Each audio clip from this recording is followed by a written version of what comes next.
Passar a palavra agora ao nosso irmão Michael, que estará dando a devocional nesta manhã.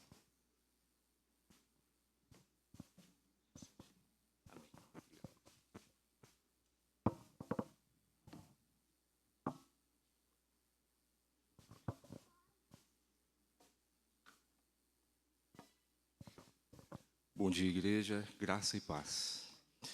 Espero que os irmãos estejam bem. Como sempre, pela manhã, a voz vem embargada, um pouquinho grave, mas não é minha voz normal, tá? Essa voz parecida com de locutor. Não é, a voz é um pouquinho mais tagarela. Irmãos, hoje a gente vai tratar de um assunto muito importante para a igreja, conforme está no slide, orientações para lidar com o pecado. Sempre quando eu dou um devocional, o senhor Antônio, no final, me chama, né, senhor Antônio? Fala, hoje saímos com as costas ardendo, de tanto que apanhamos. E, novamente, irmão Antônio, certamente todos nós, começando de mim, vamos apanhar um pouco hoje, conforme a Escritura Sagrada. Vamos começar com uma oração, irmãos. Senhor Deus e Pai, em nome do Senhor Jesus, nos apresentamos aqui, Senhor, para te louvar, te engrandecer. Nesse domingo, dia do Senhor, queira nos orientar, Senhor, em todos os trabalhos durante esse dia. Abençoa a tua igreja. Nos guia pelo teu Santo Espírito, em nome de Jesus. Amém. Irmãos, esse devocional é baseado na Escritura e com um livro de Jerry Bridges, conforme eu coloquei no slide, aquela frase: embora alguns pecados necessitem ser tratados de modo especial, algumas orientações se aplicam a todos os nossos pecados sutis. E aí eu retomo aquela ideia que a gente já conversou um dia num devocional, que normalmente nós nos atentamos aos pecados mais graves, aqueles pecados que a sociedade sente repúdio, um divórcio, um assassinato, um furto, mas esquecemos os pecados sutis, aqueles pecados que são, podemos chamar até de intocáveis, que acabam se tornando pecados de estimação. Ninguém quer tocar no nome desses pecados. E há uma lista desses pecados.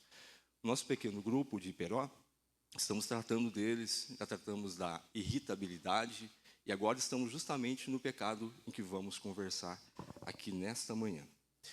Então, prosseguindo, irmãos, nós temos uma questão muito interessante. A necessidade de consciência do pecado. O processo de crescimento ou santificação exige maior consciência e percepção das manifestações na carne que ainda habitam em nós. Entendemos que o pecado é um problema. O pecado é como se fosse uma doença que nos atinge. E para que a gente possa tratar essa doença, deve haver um reconhecimento de que ela existe. Como eu vou tomar um remédio, sendo que eu não sei nem que doença eu tenho? Então, todo o início é reconhecimento do pecado. E é isso que nós vamos procurar fazer nessa manhã. Irmãos, lendo aquela parte da palavra, acompanhem comigo lá no telão. 2 homens subiram ao templo com o propósito de orar. Um fariseu e o outro publicano. O fariseu, posto em pé, orava de si para si mesmo desta forma: ó Deus, graças te dou, porque não sou como os demais homens, roubadores, injustos e adúlteros, nem ainda como este publicano. Jejuo 2 vezes por semana e dou o dízimo de tudo quanto ganho. Lucas 18, versículos 10, 12. Que pecado que nos vem à mente? Pecado do orgulho. E aí vem uma pergunta para nós. Será que somos orgulhosos? Eu acredito que se perguntasse um por um aqui da igreja, todos falariam: eu sou um pouco orgulhoso. Porque só o fato de falar que não é orgulhoso, é orgulhoso. Então, é uma questão. Porém, o que nós vamos conversar, e aqui orientados pelo Espírito Santo, pelas Escrituras, é o quanto somos orgulhosos. Tenho certeza que muitos, acham que tem uma medida de orgulho, mas no final das contas a gente é bem mais orgulhoso do que nós imaginamos. Isto é um problema para nós. Nesse processo de santificação, temos de lutar contra esse problema. E aí, irmãos, nós temos aí uma frase de Stuart Scott. Ele é o autor também do livro Homem Bíblico. Não pode haver humildade onde o orgulho impera.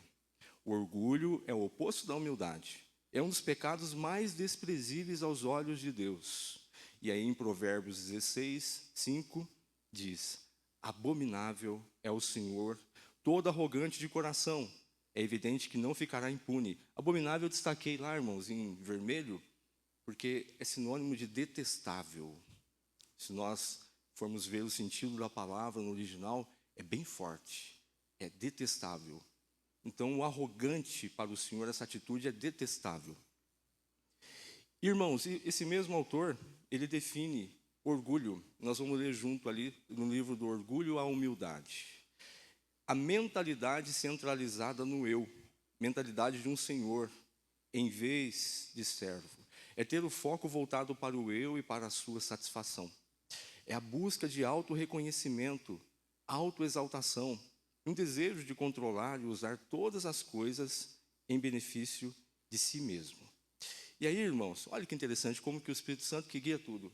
No meu estudo está justamente o que nós cantamos e lemos. Porque dele, por meio dele e para ele são todas as coisas. A ele, pois, a glória eternamente. Amém. Romanos 11, 36. Como que um orgulhoso reescreveria, diria esse versículo?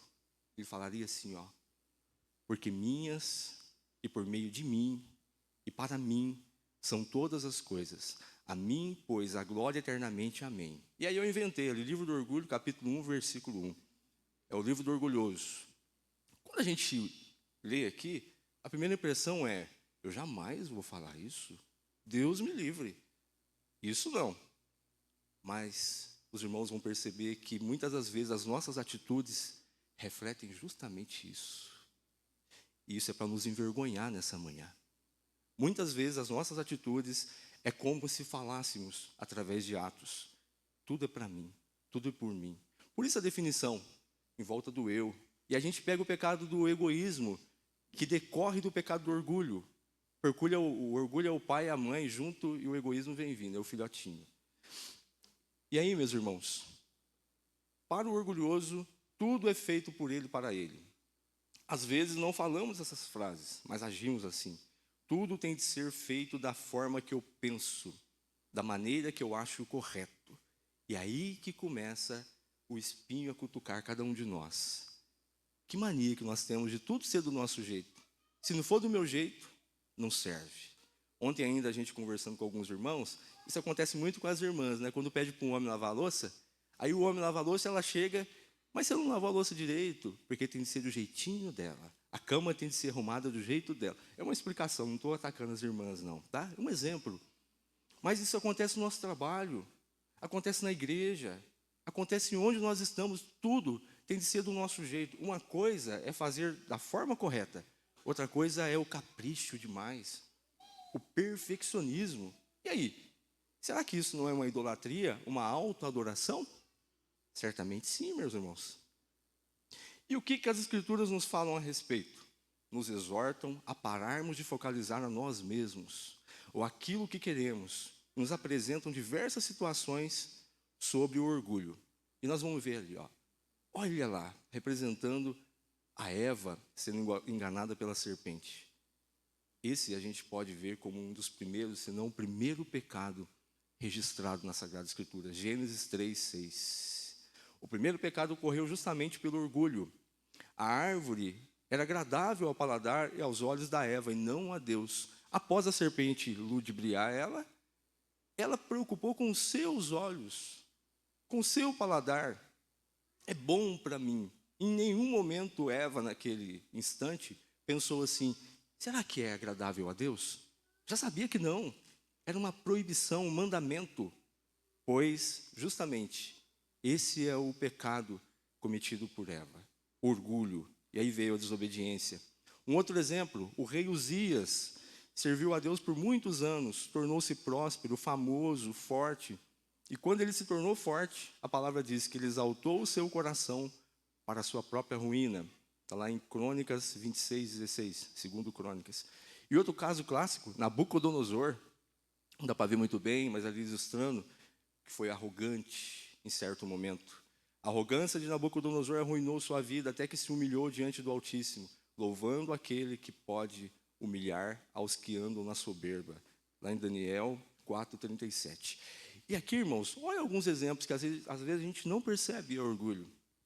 Muitas das vezes, no nosso coração orgulhoso, queremos mostrar nossos talentos, mostrar quem somos. Seja quando estamos diante de um público, seja às vezes até no nosso grupo de louvor, nós temos que tomar cuidado para que o músico, para que quem canta, para que quem prega, para que quem faz qualquer coisa, principalmente na igreja, no fundo, não querer mostrar que ele sabe fazer. Eu faço bem, e faço como ninguém. É um grave pecado. Olha o segundo ponto que está lá no meio, irmãos. Eu não gosto de hinos, pois é coisa de velho. Mas, como o pastor quer que eu cante, vamos cantar. Ou então, olha o inverso. Eu não gosto de louvor gospel, as músicas, as canções, nem de bateria, nem de guitarra, nem de violão. Tem de ser orquestra. Eu cometi esse pecado quando cheguei aqui. Vim de uma denominação que tinha orquestra e eu era músico de orquestra. E aí, quando cheguei, já falei para minha esposa assim, e se a gente montasse uma orquestra aqui? Olha que orgulho, irmãos, eu acabei de chegar. Eu vou conversar com o pastor, porque eu dei aula de música por uns 20 anos. Vamos montar uma orquestra, né? Que orgulho, que orgulho. Por que tem de ser do meu jeito? No fundo, irmãos, às vezes, nós queremos que o nosso gosto prevaleça, o nosso estilo, o nosso bem-estar. E dando exemplo do louvor, o que importa é a letra, é a mensagem que tem de ser cristocêntrica. Eu tinha um certo receio, principalmente com bateria e guitarra. É justamente os pastores tocam bateria e guitarra. Eu falei, lascou.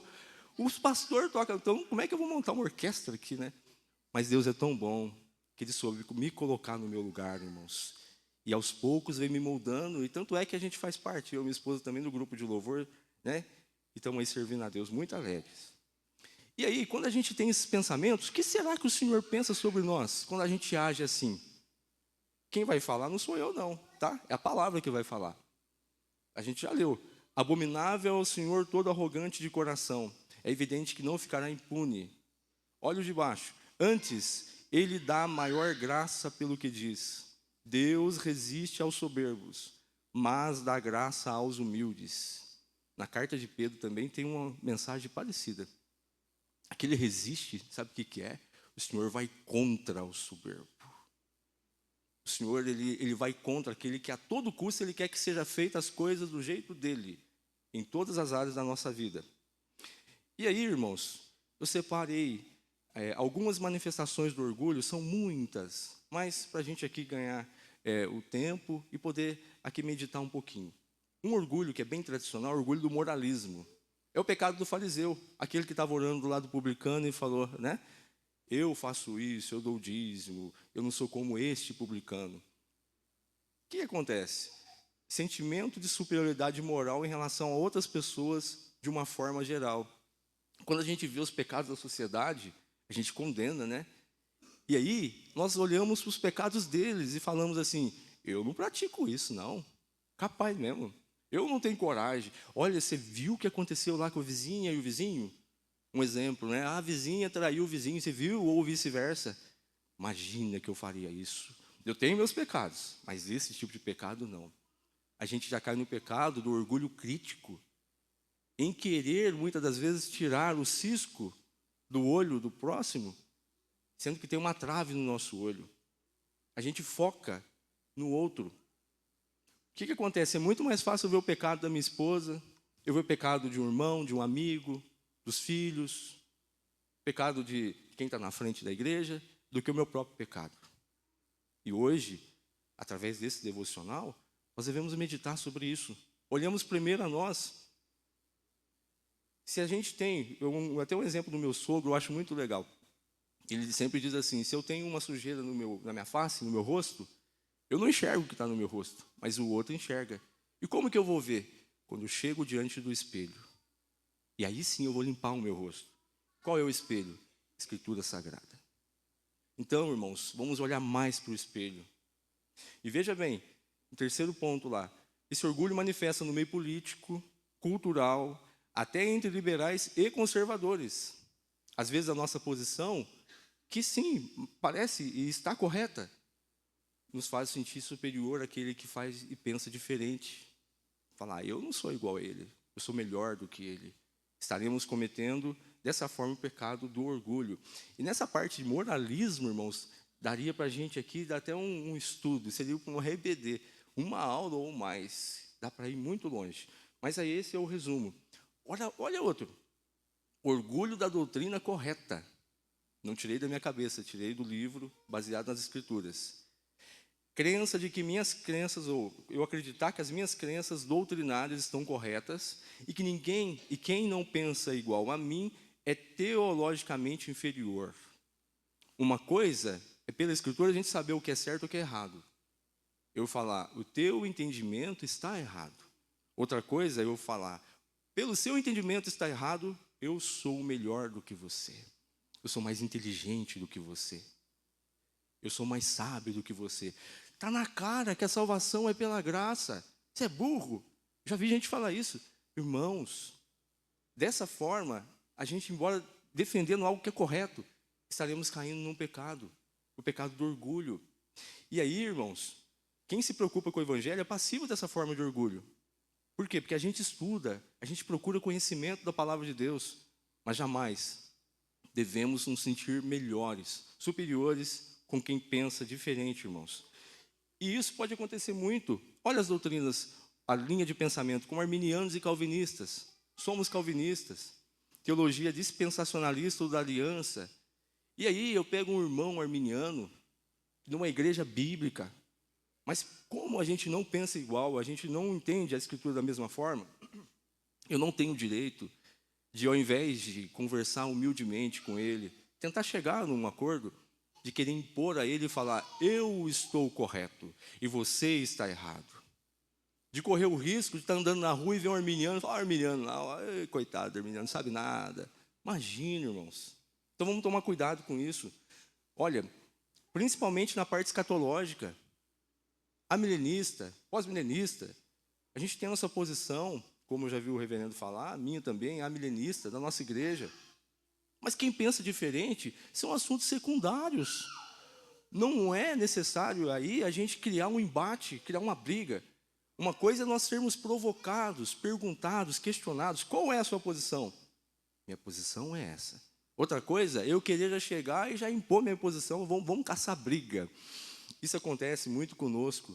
Principalmente quando viemos de alguma igreja que tem característica de seita, a gente quer voltar lá e ninguém perguntou nada, eu já vou falar, você é sectário, viu? Meu Deus do céu. É como cutucar a onça com a vara curta.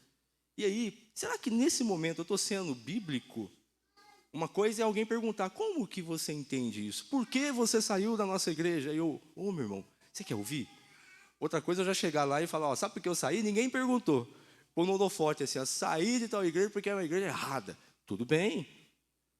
Biblicamente a gente consegue chegar nessa conclusão. Mas tudo tem a forma de falar. E lembrando, com humildade e mansidão.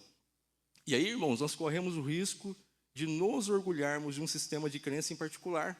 Seja qual for, isso mostra que achamos que nossas crenças nos tornam espiritualmente superiores a quem crê de outro modo. Lembrando que eu destaquei, caso de seitas, a gente tem que tomar cuidado também e não concordar. Nós temos de defender o evangelho. Mas, quando é uma igreja bíblica, vamos ser mais maleáveis, né? Não concordo, mas respeito. Não concordo, não aceito, mas eu respeito isso. E caminhamos, irmãos. Nós devemos, sim, defender nossas convicções, mas com humildade.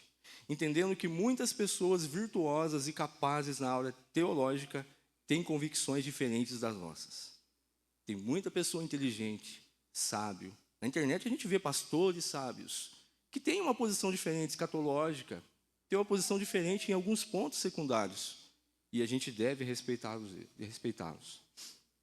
E aí eu peguei uma frase que o Jerry Bridges escreve, eu copiei ele, por favor, observem que eu estou me referindo a coisas sobre as quais eu discordo e não coisas sobre as quais ele está errado. Olha o posicionamento. Uma coisa, eu abordar, eu discordo disso. Por isso, isso, isso. Outra forma é eu dizer, você está errado. Por isso, isso, isso. Será que se a gente for anunciar o evangelho com mais mansidão, uma abordagem dessa forma, não teria mais efeito? Lembrando que é o Espírito Santo que convence, não nós. Mas vejam a diferença. Eu chegar aqui em algum irmão, né, que tem um pensamento diferente, e eu falo assim, ó, irmão, eu discordo desse posicionamento por conta disso, disso, disso. Certamente ele vai me ouvir. Ó, por que você discorda? Agora, se eu chego nele e falo assim, ó, você está errado, viu? Você não entendeu nada da palavra, você não está lendo lá? Na hora, provavelmente ele vai fechar seu coração e sua mente e não vai ouvir nada do que eu falei. E vai ficar com raiva de mim ainda. E aí, qual que é a orientação? Procure identificar, irmãos, sobre orgulho, com precisão, as áreas em que você é inclinado a ser orgulhoso doutrinariamente. E peça que Deus o capacite a defender suas convicções com um espírito genuíno de humildade. E aí, meus irmãos, nós temos ali, por fim, orgulho das realizações. A própria palavra fala que um trabalho eficiente, com esforço, resulta em sucesso. Eu coloquei Provérbios 13:4. Por mais que o preguiçoso deseje alguma coisa, ele não conseguirá. Mas a pessoa esforçada consegue o que deseja. E aí, a gente pode cometer esse pecado das realizações e dizer, eu consegui com o meu braço. Meu trabalho árduo foi que conseguiu isso. Ouvir de pessoas que não são crentes, a gente até tolera, né? Olha, a minha conquista foi com o suor do meu rosto, eu consegui aí um emprego bom, eu consegui aí uma faculdade boa, eu consegui comprar uma casa, eu consegui aquilo, eu consegui uma faculdade para o meu filho. Mas como que o cristão deve falar? Eu consegui, mas pela graça de Deus, sempre. Por quê? Porque todo o sucesso está sob a soberania de Deus. 1 Samuel 2,7. O Senhor empobrece, enriquece, abaixa, também exalta.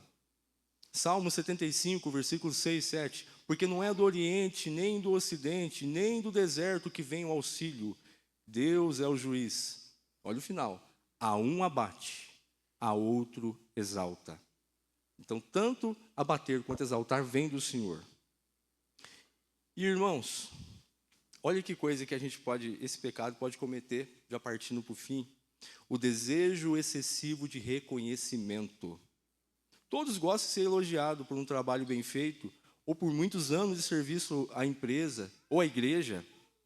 Agora que vem a questão, como que você, como que eu, como que nós agimos quando fazemos algo bom, com excelência, e ninguém fala nada? Quando o Bruno e a Vanessa vêm aqui e canta, porque dele é por ele, com uma voz linda, a melhor voz, né? Ganha dos cantores do YouTube. Aí eles sentam, hoje nós cantamos bem, né? Os dois, né? O casalzinho, lindos, esperando, será que alguém vai elogiar? Aí ninguém fala nada, vai embora, ninguém tocou no assunto. Onde está o pecado do orgulho aí? É como que eles, por exemplo, vão agir sem ser elogiados. Será que vão ficar chateados? Será que depois que o reverendo Renan pregar o Jonas, que já foi engolido pela baleia, de uma forma muito linda, que o Espírito Santo que iluminou, e aí eles pensam, será que alguém vai falar? Ficou bom, hein? Hoje você pregou igual o Nicodemos. Aí ele desce e ninguém fala nada, nem cumprimenta, né? Ele fica lá na porta, ninguém toca no assunto. Onde está o orgulho? É ficar chateado. É ficar chateado e querer algo em troca, querer reconhecimento. Quantos irmãos deixam às vezes de ir na igreja porque esqueceram de falar o nome dele? Não me cumprimentaram. Olha que vitimismo. Esqueceu de mim. Vamos agradecer aqui os irmãos que trabalharam aqui na limpeza da igreja. Aí fala uma lista, pulou um. Aí aquele um fala, também não ajudo mais. Fui eu que subi lá em cima, fui eu que mais sujei, fui eu que ralei. E o pastor não falou meu nome. Pecado do orgulho. E vem a pergunta, para finalizar. Estamos dispostos a trabalhar na obscuridade, ou seja, no anonimato, a realizar nossa tarefa como se fosse ao Senhor, ou ficamos descontentes pela falta de reconhecimento?